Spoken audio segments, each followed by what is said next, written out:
when we talk about self-awareness, we also need to be open to feedback from our spouse. Sure.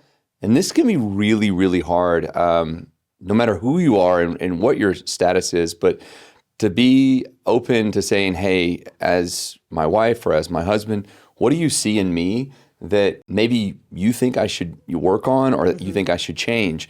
And I think that's a really tough conversation sometimes because I think a lot of people don't like, when other people, you may view that as being critical or you may view that as, negative feedback. And that's not what we're trying to promote here. I think there's a healthy way and a loving way to say, hey, as your spouse, this is what I see and this is the way I feel. And maybe that's with just some of the behaviors you have, or maybe that's some of the ways that you're interacting with your children or your stepchildren, or maybe even, to a really sensitive part, maybe the way you're interacting with your ex-spouse.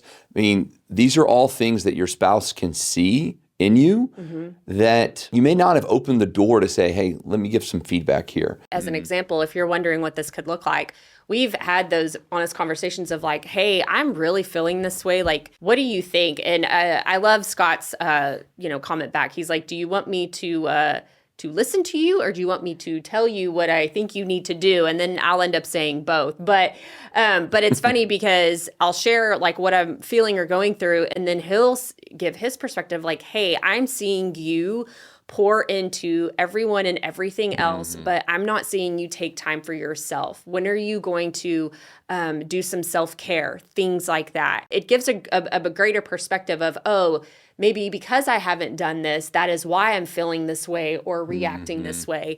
And so there's a very, sensitive and delicate way that you can do it, but with honesty, truth, and love, where it's not an attack and it's coming from a place of genuine just care and authenticity.